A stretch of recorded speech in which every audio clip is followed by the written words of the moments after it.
এটাই হচ্ছে যোগ্য নেতৃত্বের আন্ডারে রাজনীতি করা বা বিশ্ব রাজনীতিতে নিজেদেরকে নিযুক্ত করা।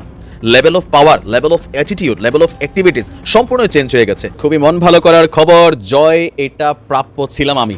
7 মাসের মাথায় বিশাল অর্জন আজকে। দর্শক খুবই কি বলা হয়, সুখের খবর হচ্ছে সাংবাদিক ইলিয়াস হোসেনকে আবারও সেলুট দিয়ে আজকের ভিডিওটি শুরু করছি। সাংবাদিক ইলিয়াস হোসেন আবারও বের করে দিলেন গর্ত থেকে রাঘব বোয়াল গুলাকে গর্ত থেকে বের করে দিলেন। বিডিআরের পিলখানায় হত্যার সাথে জড়িত আওয়ামী লীগের নেতাদের নাম, পরিচয় এবং ইতিমধ্যে পুরো বাংলাদেশকে নাড়িয়ে দিয়েছেন ইলিয়াসের ভূমিকম্প।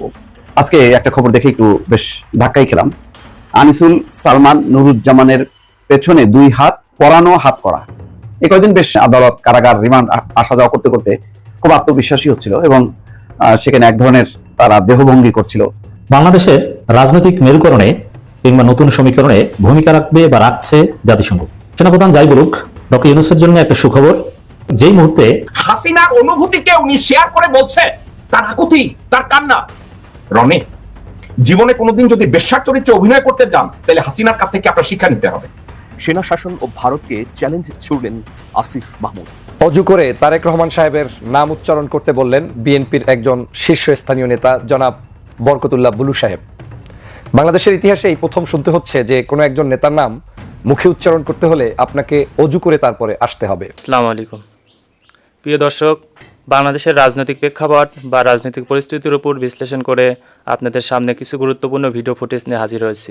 এমনকি দর্শক, আমি আশা করছি যারা ভিডিওটি অন করেছেন তারা ভিডিওটি না টেনে সম্পূর্ণ মনোযোগ সহকারে দেখবেন, তাহলে এই ভিডিওর মূল রহস্য বা আসল ঘটনাগুলো জানতে বা বুঝতে পারবেন। তো প্রিয় দর্শক, আমি আর বেশি কথা বাড়াবো না, চলুন দেখে আসি আজকের সেই কাঙ্ক্ষিত ভিডিওগুলো। তবে তার আগে বলি, যারা এখনও চ্যানেলটি সাবস্ক্রাইব করেননি তারা সাবস্ক্রাইব করে পাশে থাকা বেল আইকনটি বাজিয়ে দিবেন, আর যারা ইতিমধ্যে সাবস্ক্রাইব করে রেখেছেন তাদেরকে অসংখ্য ধন্যবাদ। তো চলুন দর্শক, একটা লাইক দিয়ে আমরা ধারাবাহিকভাবে সকল ভিডিওর বিস্তারিত আলোচনা দেখে আসি। অজু করে তারেক রহমান সাহেবের নাম উচ্চারণ করতে বললেন বিএনপির একজন শীর্ষস্থানীয় নেতা জনাব বরকতুল্লাহ বুলু সাহেব। বাংলাদেশের ইতিহাসে এই প্রথম শুনতে হচ্ছে যে কোনো একজন নেতার নাম মুখে উচ্চারণ করতে হলে আপনাকে অজু করে তারপরে আসতে হবে। বাংলাদেশে যখন এই জননেতা জনাব তারেক রহমান সাহেব তার নেতাকর্মীদের উদ্দেশ্য করে প্রায়ই তার বক্তব্যে বলে থাকেন যে আমার নামের আগে কোনো টাইটেল লাগানোর প্রয়োজন নেই, জনাব, জননেতা কিংবা বিশ্বনেতা কিংবা আগামীর প্রধানমন্ত্রী, আগামীর প্রেসিডেন্ট, দেশনায়ক, এই শব্দগুলো লাগানোর জন্য পর্যন্ত যেই নেতা নিষেধ করছেন সেই নেতার নাম নিতে হলে অজু করে তারপরে আপনাকে নিতে হবে। এটা আমার কাছে মনে হচ্ছে নেতার চরিত্রের সাথে সরাসরি ফলোয়ারদের চরিত্রের আকাশ পাতাল পার্থক্য বলেই মনে হচ্ছে। বাংলাদেশে এই পামের রাজনীতি বিগত 16 বছর আমরা দেখিনি বিএনপির কোনো নেতাকর্মীকে, বিএনপির কোনো সিনিয়র নেতাদের জন্য এই ধরনের সুন্দর কোনো মন্তব্য যেগুলো সমাজের মানুষের কাছে প্রশ্নবিদ্ধ হয়। কিন্তু এখন তাহলে কেন করছেন? এটাই হচ্ছে মতবিরোধের জায়গা আমার সাথে, সাধারণ অন্য যে কোনো দলচাটা নেতার সাথে। কেন এটা করছেন? তারা মনে করছেন ক্ষমতার খুব কাছাকাছি চলে যেহেতু এসেছি, এখন আমি যদি দলের সর্বোচ্চ নীতি নির্ধারণী ফোরামে যারা আছে তাদেরকে যে কোনো ভাষা প্রয়োগ করে খুব কাছে টানতে পারি, তাহলেই তো আমার জীবনের সবচাইতে বড় সফলতা। এখন এই কাছে টানতে গিয়েই যে বাংলাদেশের শেখ হাসিনাকে 16 বছর পরে হলেও পালিয়ে যেতে হয়েছে শুধু কিছু দলচাটা নেতাদের কারণে, যারা তাকে ভুলভাল বুঝিয়ে 24 ঘন্টা তাহাজ্জুদের নেত্রী ডেকে, তারপরে মদিনার সনদে রাষ্ট্র চালানোর নেত্রী ডেকে সংসদে পর্যন্ত তার সামনে বসে বিভিন্ন ধরনের বাজে মন্তব্য করে তাকে আসমানে উঠিয়ে রেখেছিলেন। এই 5ই আগস্টের পরে কিন্তু তাদের কারো আর খোঁজ নেই। স্বয়ং শেখ হাসিনা যখন পালিয়েছেন তার সকল নেতাকর্মী সবাই কিন্তু গর্তের ভিতরে লুকিয়ে পড়েছে। এমনকি যারা তাকে তাহাজ্জুদের নেত্রী বলতো তারাই এখন অনেকে জেলে বসে শেখ হাসিনার সমালোচনা করছেন, অনেকে জেলের বাহিরে বসে এখন নিজেরা দৈনন্দিন নিজেদের সেই সকল ভুলের কথা নিজেরাই স্বীকার করছেন। আজকে জননেতা জনাব তারেক রহমান, দেশনেত্রী বেগম খালেদা জিয়া যে দৃষ্টিকোণ থেকে বাংলাদেশকে দেখতে চায়, আমার কাছে মনে হচ্ছে আমাদের অনেকেই সেই দৃষ্টিভঙ্গির বাহিরে গিয়ে সম্পূর্ণ উল্টো পাল্টো জায়গায় কাজ করছি। আমরা তো এও শুনেছি, জান্নাতের কথা শুনেছি, তারপরে আমরা এও শুনেছি শহীদ জিয়ার নামের সাথে জান্নাতকে মিলিয়ে তারপরে বিতর্কিত মন্তব্য করতে। আমরা এও শুনেছি আজকের তারেক রহমান নামের সাথে যদি আপনি নিতে চান তাহলে আপনাকে অজু করে তারপরে নিতে হবে।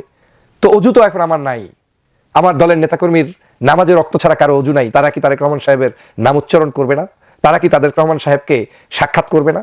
আপনি বলতে পারেন যে আজকের তারেক রহমান সাহেবের যে ত্যাগ, তার যে ভালোবাসা, তার যে দেশপ্রেম, তার যে কন্ট্রিবিউশন, এই কন্ট্রিবিউশনকে আমাদের স্বীকৃতি দেওয়া অবশ্যই উচিত। এটাকে যারা স্বীকৃতি দেবে না, তারা রাজনৈতিক অঙ্গনের আমি মনে করি সংকীর্ণতার পরিচয় বহন করে। আমার বক্তব্যের ধরন তো হতেই পারে, কিন্তু এই দলটাকে কেন, কারা, কি কারণে হঠাৎ করে এতটা বিতর্কের মধ্যে ফেলে দিতে হবে আমার কাছে বুঝে আসে না। বাংলাদেশ জাতীয়তাবাদী দল বাংলাদেশের বৃহত্তর একটি সংখ্যাগরিষ্ঠ মানুষের ভালোবাসায় শিখতে একটি দল, কোনো সন্দেহ নাই। কিন্তু 5ই আগস্টের পরে আমাদের কর্মকাণ্ডই আজকের এই দলটাকে এমন পর্যায়ে নিয়ে এসেছে, বিতর্কের জায়গায় নিয়ে এসেছে যে এখন আপনিই আপনার দলের ক্ষতির জন্য যথেষ্ট। আজকের এই বাংলাদেশের গত 2-1 দিন আগে দেখলেন যুবদলের এক নেতা, তাকে বহিষ্কার করা হয়েছে, বিএনপিকে ধন্যবাদ। কিন্তু কত বড় আস্ফালন, ছুরি রান্দা নিয়ে তারপরে রাস্তায় মিছিল করতে করতে গিয়ে বলে এই বাজার আমার, আমি কন্ট্রোল করব আমার মতো। এই দুষ্ট অসভ্যকে খোঁজ নিয়ে দেখেন, গত 16 বছর একদিনও মাঠে ছিল না। আর দেশপ্রেমিক নাগরিকগুলো এখন মনে হচ্ছে যেন বিএনপির কাছে জিম্মি হয়ে গিয়েছে। কিছু কিছু নেতার আচরণের কারণে এখন সৎ নাগরিকরা এই দলের মধ্যে স্পেস পাচ্ছে কিনা আমার সন্দেহ তৈরি হয়েছে। বাংলাদেশের রাজনৈতিক মেরুকরণে কিংবা নতুন সমীকরণে ভূমিকা রাখবে বা রাখছে জাতিসংঘ। সেনাপ্রধান যাই বলুক, ডক্টর ইউনূসের জন্য একটা সুখবর প্রফেসর ডক্টর ইউনূসের কার্যালয় থেকে এটা জানানো হয়েছে। দর্শক, যেই মুহূর্তে সেনাপ্রধান ধমক দিচ্ছেন, কাকে ধমক দিচ্ছেন তার নানান ইন্টারপ্রিটেশন আছে। বিএনপিকে ধমক হতে পারে যে কাজ সরাসরি বন্ধ করুন, আবার এই ধমকটা আলটিমেটলি পড়ে প্রফেসর ইউনূসের উপর। যত সমস্যা professor Yunus, professor doctor Mohammad ইউনূসকে যথাযথ সম্মানও দেন না। ডক্টর ইউনূসের অধীনে চাকরি করা জেনারেল ওয়াকারুজ্জামান মাননীয় প্রধান উপদেষ্টা সম্বোধন করেননি, অথচ শেখ হাসিনা বলার সাহস কশ্চিনকালেও হতো না। মাননীয় প্রধানমন্ত্রী এটা উচ্চারণ করতেই হতো বা অতীতে সবসময় করেছে। It's very alarming. মানে সেনাপ্রধান যাকেই ধমক দেন না কেন, at the end of the day জনগণ বুঝে গেছে, অথবা এর ইম্প্যাক্টটা পড়বে ডক্টর ইউনূসের উপর, যে ডক্টর ইউনূস চলে যান। কারণ ডক্টর ইউনূস থাকলেই সবাই ভাগ বটরা করে খেতে পারে। আওয়ামী লীগ খাবে, আওয়ামী লীগ গেলে বিএনপি খাবে। কিন্তু এখন সবার বারাভাতে ছাই দিচ্ছেন ডক্টর ইউনূস।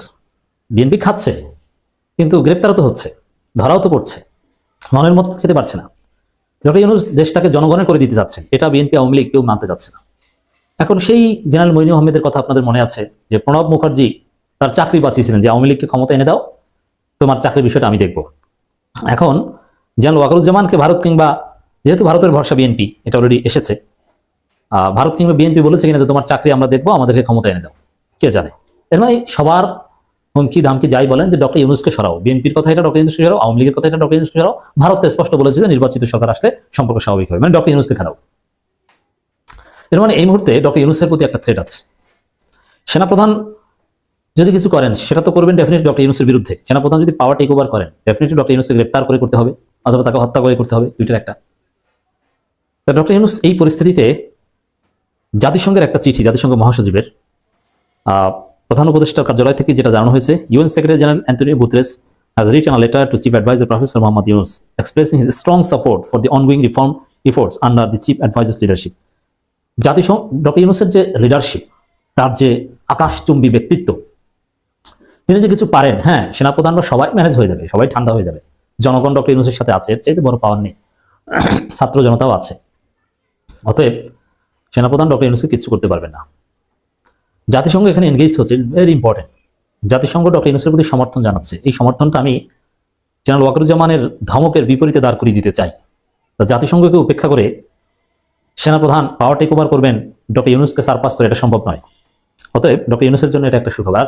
এই সময়ে এই চিঠির ব্যবস্থা করতে পারা বা চিঠিটা পাওয়া, এটা ডক্টর ইউনূস যে কোনো কচুপাতা নয়, তার প্রমাণ এটা, যে ডক্টর ইউনূস সামওয়ান এক্সেপশন। এত সহজ নয় তাকে সরানো। জনগণ তার সাথে আছে, বিশ্ব তার সাথে আছে। আর এই যে বিএনপি বলে যে সংস্কার শুনতে শুনতে কান ঝালাপালা হয়ে গেছে, সংস্কার কিসের সংস্কার? না, জাতিসংঘ বলছে ডক্টর ইউনূসের অধীনে সংস্কারের পক্ষে জাতিসংঘ আছে। এখানে সারমর্ম এটাই, জাতিসংঘ মহাসচিব ডক্টর ইউনূসকে সমর্থন জানিয়ে চিঠি দিয়েছেন যে না, আপনার উপর পূর্ণ সমর্থন রয়েছে। দর্শক, আরেকটা খবর যে জাতিসংঘ মহাসচিব 13 মার্চ বাংলাদেশে আসছেন। দেখেন, ডক্টর ইউনূসকে ঘটনা তো সহজ না, তাকে সংস্কার করতে দিবেন না। নির্বাচিত সরকার ভারতের সাথে হাত মিলিয়ে বিএনপি ষড়যন্ত্র করবে, এত সোজা? বাংলাদেশে স্টার্লিংক আসছে, বাংলাদেশে ইলন মাস্ক আসবে, আর ইলন মাস্ক ও ট্রাম্পকে ম্যানেজ করা এটা ইলন মাস্কের হাতের মুঠোয়।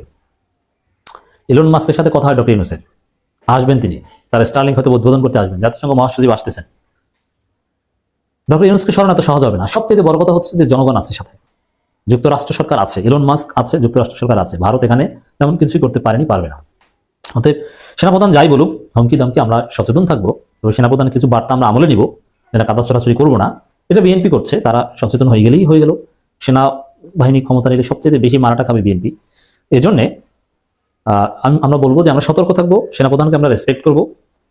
তিনি হাসিনার বিরুদ্ধে অবস্থান নিয়েছেন, হাসিনা আত্মীয় হলো, আত্মীয়তার সম্পর্ক এখন নেই। হাসিনা আওয়ামী লীগের যে পরিণতি হয়েছে, এরপরেও হাসিনা তো সেনাপ্রধান যেটা করেছে এটা হাসিনা কিন্তু করতে বলেনি, যে প্রি প্ল্যান না যে ঠিক আছে আমি চলে যাই পরে আবার আমাকে সিস্টেম আনো, এটা কিন্তু না। হাসিনার বিপরীতে দাঁড়িয়ে সেনাপ্রধান ভূমিকা রেখেছে। অতএব আমরা বিশ্বাস করতে চাই, ভারত ওদিক দিকে যাই বলার চেষ্টা করুক না কেন, ডক্টর ইউনূসকে অপছন্দ যাই হোক না কেন, সেনাপ্রধান জনগণের বিরুদ্ধে যেতে পারবেন না, সেই সাহস হবে না। সারা বিশ্বের বিপরীতে যেতে পারবেন না, শুধু ভারতের পক্ষে যাবেন, এটা হবে না। সাংবাদিক ইলিয়াস হোসেনকে আবারও সেলুট দিয়ে আজকের ভিডিওটি শুরু করছি। সাংবাদিক ইলিয়াস হোসেন আবারও বের করে দিলেন গর্ত থেকে রাঘব বোয়াল। রাঘব বোয়াল গুলাকে গর্ত থেকে বের করে দিলেন বিডিআরের পিলখানায় হত্যার সাথে জড়িত আওয়ামী লীগের নেতাদের নাম, পরিচয় এবং সে কে কোথায় কখন অবস্থান করেছিলেন। এই বক্তব্য থেকে আমরা পরিষ্কার হচ্ছি যে পিলখানায় এই হত্যাকাণ্ডের সাথে তৎকালীন স্বরাষ্ট্র প্রতিমন্ত্রী সোহেল তাজের যে সম্পর্ক রয়েছে এবং পরিকল্পনাকারী সোহেল তাজের বাবা ছিলেন ভারতের ইন্দিরা গান্ধীর সবচেয়ে বিশ্বস্ত ব্যক্তি। সোহেল তাজের বাবাকে নিয়ে সহ যেই কথাগুলা এর আগেও সাংবাদিক ইলিয়াস হোসেন ভাই বলেছে তা হুবহু মিলেছে। এই সোহেল তাজের রক্ত আছে ইন্দিরা গান্ধীর রক্তের সাথে মিল, ভারতের রক্তের সাথে মিল। যদিও বর্তমান সময়ে সে সোশ্যাল মিডিয়ায় এসে এবং বডি ফিল্টার হয়ে অনেক চমক দেখিয়ে বর্তমান তরুণ সমাজের কাছে সে আসার জন্য চেষ্টা করছে, কিন্তু ভিতরে ভিতরে তার গায়ে রয়েছে ওই বিষাক্ত সাপের রক্ত। সেই বিষয়গুলাকে আজকে পরিষ্কার করার জন্য আমাদের যে নতুন কমিটিটা হয়েছে, সেই জেনারেল ফজলুর রহমান স্যারের মাধ্যমে, সেই কমিটির মাধ্যমেই আমরা বিডিআরের সকল ষড়যন্ত্রকারীদেরকে মুখোশ উন্মোচন করতে পারবো বলে বাংলার মাটিতে বিশ্বাস করি। প্রিয় দর্শক, আমি আশা করছি ভিডিওটি সম্পূর্ণ মনোযোগ সহকারে দেখেছেন। ভিডিও সম্পর্কিত কোনো তথ্য বা মতামত থাকলে কমেন্ট বক্সে জানিয়ে যাবেন। আজকের মতন এখানে শেষ করছি, ফিরে আসছি আগামী দিনে অন্য কোনো টপিকস নিয়ে। সে পর্যন্ত ভালো থাকবেন, আল্লাহ হাফেজ।